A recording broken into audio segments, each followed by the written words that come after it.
Hello everyone, मेरा नाम है देवांशु। आप देख रहे हैं टेकी ज़्यादा और आज है कंप्यूटर्स डे 3 का कवरेज। मैं आपको वापस परेशान करने के लिए एक और वीडियो बना दी और इसमें मैं बहुत सारे केसेस के बारे में बात करूंगा और लास्ट में AMD की तरफ से लॉन्च हुए नए प्रोसेसर और नए ग्राफिक कार्ड के बारे में बात करूंगा।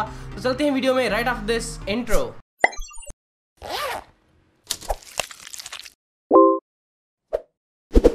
तो पहला केस है NZXT की तरफ से H500 और H500i जो कि S340 को हटाने के लिए आया है। H340 बहुत ही ज़्यादा बजट फ्रेंडली एक केस है जो बहुत सारे बजट बिल्डर्स एक्चुअली यूज़ करते हैं। टेम्पर्ड ग्लास मिल जाता है, अच्छा एयर फ्लो है। H500 आपको $70 में मिल जाएगा और H500i जो स्मार्ट वर्जन, इसमें RGB कनेक्टर या हब आता है और फैन हब आता है, वो आपको $100 का मिल जाएगा। दोनों में टेम्पर्ड ग्लास पैनल है साइड में और बहुत ही अच्छा डिज़ाइन, स्लीक डिज़ाइन है। बट मेरा टेस्ट वो नहीं है डिज़ाइन में, मैं थोड़ा एग्रेसिव डिज़ाइन का पसंद करता हूँ केस।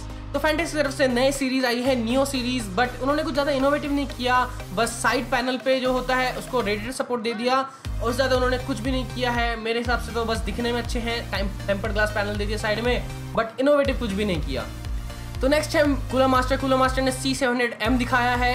M का मतलब है मॉड्यूलर और उसमें उन्होंने चिमनी डिज़ाइन पे एक अपना ग्राफिक कार्ड लगा रखा है। आप देख सकते हैं फ्रंट पैनल के एकदम जस्ट सामने है, जिससे कि ग्राफिक कार्ड को फ्रेश ठंडी हवा मिलती रहे। और साथ ही साथ आपने नोटिस किया होगा कि मदरबोर्ड टिल्टेड है, मतलब कि उल्टा लगाया हुआ है।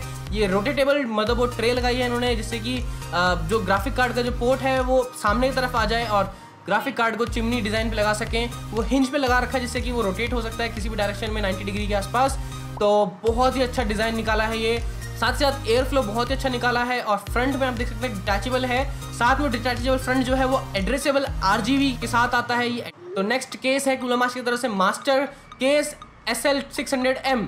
ये एक प्रोटोटाइप केस है कूलर मास्टर की तरफ से, जिसमें कि उन्होंने 200 mm के फ़ैन नीचे लगाए हैं बॉटम पे, जिससे कि नीचे से फ्रेश एयर ऊपर की तरफ जाए, जो कि मुझे तो पसंद नहीं आया क्योंकि नीचे से जो है ना बहुत ज़्यादा डस्ट आती है, उससे ज़्यादा एयर फ्लो ख़राब हो जाएगी।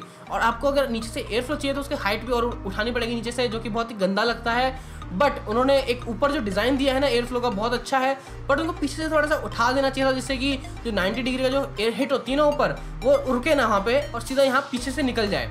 तो ये थोड़ा बहुत चेंजेस करने चाहिए कूलर मास्टर को उसमें। बट जो ग्राफिक कार्ड है उसको हमेशा फ्रेश एयर मिलती रहेगी, बट आपको डस्ट की बहुत दिक्कत आएगी इस केस में। तो बार बार नीचे फिल्टर जो है उसको साफ़ करना पड़ेगा, नहीं तो आपका एयर बहुत ज़्यादा चोक हो जाएगा और फैंस हवा नहीं दे पाएंगे अंदर, तो हीटिंग चालू हो जाएगी। बट इसमें आप अपना GPU जो है वर्टिकली लगा सकते हैं, जो कि बहुत अच्छी बात है। और मैं वर्टिकल GPU का तो फ़ैन हो गया जब से मैं पहली बार देखा था। और पीछे की जो आप ट्रे देख रहे हैं वर्टिकल GPU माउंट करने के लिए, वो डिटैचेबल है, मतलब कि आप उसको रोटेट कर सकते हैं, जिससे कि आप हॉरिजॉन्टल, अगर आप फ़ैन है हॉरिजॉन्टल पुराना ट्रेडिशनल वे में आप ग्राफिक कार्ड लगाना चाहते हैं तो आप हॉरिजॉन्टल वे में भी लगा सकते हैं। और साथ ही साथ आप वर्टिकल में SLI भी लगा सकते हैं, मतलब कि एक नहीं 2 ग्राफिक कार्ड लगा सकते हैं। ये ब्रैकेट बहुत ही अच्छा लगा मेरे को तो, बट जो नीचे से एयर फ्लो है वो मेरे को पसंद नहीं आया। बाकी सब केस में बहुत अच्छा है, साइलेंट डिज़ाइन जैसा है और सामने से भी अच्छा लग रहा है बहुत ज़्यादा ये केस। तो नेक्स्ट केस की फ़ैन तो हो गई है मेरी मम्मी। जब मैं एक केस देख रहा था ऑनलाइन तब मेरी मम्मी पीछे से देख रही थी, उनको बहुत ज़्यादा पसंद आया ये। साथ साथ मेरे को भी बहुत पसंद आया, ये बहुत ही अच्छा डिज़ाइन है। ये केस है Inwin 307, जिसमें है 144 LED क्यूब्स जो कि फुल्ली प्रोग्रामेबल हैं। आप उसको कुछ भी कलर दे सकते हैं, उनके खुद के ग्लो के सॉफ्टवेयर्स हैं। उसमें साथ साथ आप 4 कन्फिग्स दे सकते हैं जिसको आप लूप पे चला सकते हैं, जैसे कि एक जिफ होता है या गिफ होता है, वैसे वो बार बार चलाता रहेगा जैसे कि आप वीडियो में देख रहे हैं। तो ये बहुत ही अच्छा सॉफ्ट एक ग्लो मारता है, जो कि बहुत ही अच्छा लग रहा है मेरे को। और साथ साथ इसके ऊपर एक माइक भी है, जिससे कि आप एम्बिएंट नॉइस से इसका कलर चेंज कर सकते हैं। अगर बहुत शांत है तो ये वाइट पे रहे और बहुत ज़्यादा नॉइस है तो ये रेड पे हो जाए या ग्रीन हो जाए, जैसे आप चाहते हैं वैसे इसको प्रोग्राम कर सकते हैं। इसका प्राइस नहीं पता, ये कब तक लॉन्च होगा वो नहीं पता, बट ये केस बहुत ही अच्छा लग रहा है। तो नेक्स्ट केस है फिर से Inwin की तरफ से 915, जो कि CES 2018 में भी आया था जनवरी में। CES अगर आपको नहीं पता तो एक और इवेंट होता है कॉम्प्लेक्स जैसा ही, बट उसमें ज़्यादातर कंप्यूटर पर डिपेंड नहीं होता। तो उन्होंने वहाँ पे इसका प्रोटोटाइप दिखाया था और ये फिनिश नहीं हुआ था, और जहाँ तक लग रहा है मुझे ये कॉम्प्लेक्स में फिनिश हो गया है। ये पूरा का पूरा ओवल शेप का एक केस है। इसकी खास बात क्या है, एक बटन दबाते ही इसका ऊपर से जो चैनल है, एयर चैनल्स हैं, वो ऊपर आ जाते हैं और नीचे हो जाते हैं। तो अगर आप साइलेंट मोड पे चला रहे हैं इसको तो उसका चैनल नीचे कर लो, और अगर आपको गेमिंग करनी है और फ्रेश एयर चाहिए, क्योंकि आपको गेमिंग कर रहे हो तो आपको फ्रेश एयर चाहिए CPU और GPU को ठंडा रखने के लिए, तो आप इसका चैनल उठा दो ऊपर की तरफ बटन दबा के। बट इसका मेरे को ज़्यादातर एयर फ्लो का दिक्कत लग रहा है, क्योंकि सामने से जो ओवल शेप है वो क्लोज्ड है और सिर्फ नीचे से ही एयर इनटेक है, जिसकी वजह से फैंस है सामने 3 वो चोक हो सकते हैं और अंदर का एयर फ्लो खराब हो सकता है। और साथ ही साथ पीछे जो है फ्लैट होना चाहिए था मेरे ख्याल से, उन्होंने ओवल दे के वहाँ पे एयर रिस्ट्रिक्ट कर दिया, जैसे कि हॉट एयर जो पीछे से निकलेगी वो वहीं पे रुक सकती है। वेंट्स जो उन्होंने बड़े बड़े दिए हैं वो इतने काफ़ी नहीं हैं। और साथ में इस केस के फ्रंट में एक एड्रेसेबल RGB स्ट्रिप है जिसका आप कलर चेंज कर सकते हैं, अपने हिसाब से कुछ भी रख सकते हैं। ऊपर बटन दिया गया डेडिकेटेड जिससे आप कलर चेंज कर सकते हैं, या फिर आप उसको अपने मदरबोर्ड से कनेक्ट कर लो और उसको सॉफ्टवेयर के थ्रू कंट्रोल कर लो। बट ओवरऑल अगर थोड़ा और इम्प्रूव करें इनविन को तो बहुत ही अच्छा केस बन सकता है ये। तो इनविन ने सिर्फ केस ही नहीं, एक RGB एड्रेसेबल फैन भी निकाला है जिसका नाम है ईगो AE120। ये RGB फैंस हैं, मतलब इस बार कॉम्पिटिशन में ना सब कुछ RGB बहुत चल रहा है और साथ में एड्रेसेबल RGB। और ये 3 फैन के बॉक्स में आपको 16 LED क्यूज मिलेंगे जिसको आप चेंज कर सकते हैं ऑरा प्लस के सॉफ्टवेयर से। आप इसके बॉक्स में फैंस को लगा दो और साथ ही साथ आपको एक रिमोट मिलेगा इसके साथ, जिससे कि आप इसके सारे कलर्स चूज कर सकते हो, अपने सेट कर सकते हो, जो भी चेंज करना है, ब्राइटनेस वगैरह ऑफ करना है, लाइट्स, आप वो भी कर सकते हो। ऑरा प्लस इनका इकोसिस्टम। तो नेक्स्ट मैंने आपको टाइटल में लिखा होगा कि 3 लाख का केस। तो यस 3 लाख का केस है इनविन की तरफ से, इसको जी केस बोल रहे हैं या जी टावर बोल रहे हैं वो लोग।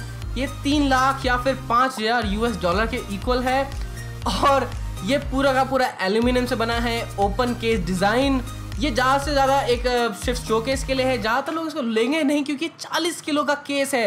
ये 40 किलो का केस इन्होंने क्यों बनाया मेरे को पता नहीं, कंज्यूमर तो कोई इसको यूज़ नहीं करेगा, ये बस शोकेस के काम आएगा उनके कॉम्पिटेक्स या सेस वगैरह में यूज़ करने के लिए। और कमेंट्स में नीचे मुझे बताओ अगर आप ये केस लेना चाहोगे, अगर मैं प्राइस इसकी हटा दूँ तो क्या आप इस ओपन केस में इंटरेस्टेड हो। और कॉम्पिटेक्स डे 3 सिर्फ और सिर्फ केस के बारे में नहीं है, मैं यहाँ पे बात करूंगा G-Skill की तरफ से नई जो रैम आई है ट्राइटन Z रॉयल। पहले हमारे पास थी ट्राइटन Z जो कि RGB थी और बहुत अच्छी RGB लगती थी, मतलब बेस्ट RGB रैम थी वो हमारे मार्केट में भी। बट इन्होंने एक और नया रॉयल निकाल दिया है जो कि क्रिस्टल डिज़ाइन पे है, बहुत ही शानदार लग रही है, जो आंखों पे चुभती नहीं है बट बहुत ही सटल एक लाइटिंग इफेक्ट मारती है। प्रिज्म डिजाइन है, पॉलिश्ड एल्यूमिनियम है साइड में जो बहुत ही अच्छा शाइनी फील देता है। बहुत ही पसंद आई मेरे को ये RAM. G-Skill you are killing it with the RAMs. और बेस्ट केस मैंने लास्ट के लिए रोक के रखा था 2015 में जब पहली बार फैंटेक्स इवॉल्व ATX आया था, तब से मैं इस केस का फैन हूँ। और कॉम्पिटेक्स 2018 में फैंटेक्स ने इसका नया वर्जन निकाला है इवॉल्व X। मतलब ये तो शानदार न्यूज़ है मेरे लिए, मेरे को हमेशा से एक केस चाहिए था। तो मैं इस केस की इंप्रूवमेंट्स बताता हूँ। ये केस का जो एयर फ्लो है बहुत ही सुधर गया है।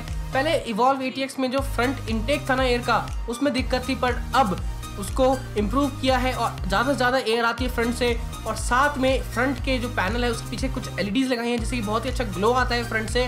और साथ में इस केस में वर्टिकल GPU माउंट है जो कि पहले बहुत मिसिंग था और अब 2018 का जो ट्रेंड चल रहा है ना वर्टिकल GPU माउंट, उन्होंने वो भी इसमें इंक्लूड कर दिया है। फ्रंट पैनल के पीछे इन्होंने एड्रेसेबल RGB लगा दिया है। मैंने पहले ही बोला है कॉम्पिटेक्स में हर चीज़ आज के टाइम पे RGB आ रही है, स्पेशली एड्रेसेबल RGB के बारे में मैं अलग से वीडियो बनाऊंगा आप लोगों के लिए, चिंता मत करो, आपको पता चल जाएगा एड्रेसेबल RGB क्या होती है। बहुत हो गया केस केस केस, कितने सारे केस। ठीक है, अब चलते हैं AMD के नए प्रोसेसर और ग्राफिक कार्ड की तरफ। तो AMD ने आज लॉन्च किया है, आज मतलब कि 6 जून, उन्होंने लॉन्च किया है नया थ्रेडरिपर 24 कोर्स का और 32 कोर्स का। तो मतलब ये तो शानदार ही न्यूज़ है। कल मैंने वीडियो बनाई थी इंटेल के ऊपर जो 28 या 24 कोर्स का CPU था, और आज AMD ने निकाल दिया 24 कोर और 32 कोर का प्रोसेसर। बेस क्लॉक है 3.0 गीगाहर्ट्ज और बूस्ट क्लॉक है 3.4 या 3.5 गीगाहर्ट्ज। कल मैंने बोला था कि इंटेल का जो ये प्रोसेसर है थ्रेडरिपर किलर है, अब थ्रेडरिपर तो और भी शानदार निकला 32 कोर्स। बट ये 250 वॉट का CPU है, मतलब कि बहुत ही ज़्यादा गर्म होगा। और साथ में जो पहले थ्रेडरिपर के साथ दिक्कत थी, बहुत बड़ा CPU है, अभी भी 4 डाई हैं इसके अंदर, बहुत गर्म होता है CPU, तो उसको ठंडा रखने के लिए अच्छा खासा कूलिंग सिस्टम चाहिए होगा। साथ में AMD ने ये भी बताया कि राइजन के जो APUs के साथ लैपटॉप्स हैं वो भी बहुत सारे आ रहे हैं। डेल, लिनोवो, असूस और हुआवे, पहली बार हुआवे लैपटॉप में आया है। उन्होंने बोला कि नए लैपटॉप्स आएंगे राइजन APUs के साथ में, मतलब अभी तो APUs के साथ लैपटॉप्स हैं बट बहुत ही कम हैं। और साथ साथ ये ब्रांड्स अब बहुत सारे लैपटॉप्स मार्केट में लाने वाले हैं। AMD ने सिर्फ ये प्रोसेसर लॉन्च नहीं किया, AMD ने 7 नैनोमीटर के वेगा ग्राफिक कार्ड दिखाए हैं जो कि 32 GB HBM2 मेमोरी के साथ काम करेंगे। बट ध्यान रखना ये गेमिंग के लिए नहीं है, ये प्रोडक्शन काम के लिए है, 3D एनिमेशन या सिनेमा वगैरह में जो ग्राफिक्स होते हैं VFX उनके लिए है। बट AMD ने प्रॉमिस किया है कि इस ईयर के एंड तक वो लोग गेमिंग वेगा 7 नैनोमीटर ग्राफिक कार्ड्स भी लॉन्च करेंगे। मतलब कि NVIDIA तो इस साल कोई ग्राफिक कार्ड लॉन्च नहीं कर रहा, AMD अपना नया ग्राफिक कार्ड लॉन्च करेगा जस्ट फॉर गेमर्स। तो दोस्तों अगर आप अब सोच रहे हैं कि AMD की तरफ चले जाओ, तो यार वेट तो करना पड़ेगा, बट शायद वो वेट अच्छा ही हो, क्योंकि 7 नैनोमीटर तो बहुत अच्छा एफिशिएंट एक ग्राफिक कार्ड आएगा आपके लिए, और परफॉर्मेंस तो उसकी होगी ही अच्छी, क्योंकि नया जनरेशन तो बेटर परफॉर्मेंस के साथ आएगा ही हो। तो दोस्तों ये था मेरा कंप्यूटर डे 3 का कवरेज। अगर आपको वीडियो पसंद आई तो लाइक देना ना भूलें। अगर आपको कुछ सजेशन है मेरी वीडियो के लिए, आप कमेंट्स में उसको डाल सकते हैं। और दोस्तों मिलते हैं अगली वीडियो में। मेरा नाम है देवांशु, आप देखें टेकी दादा। नमस्ते। 1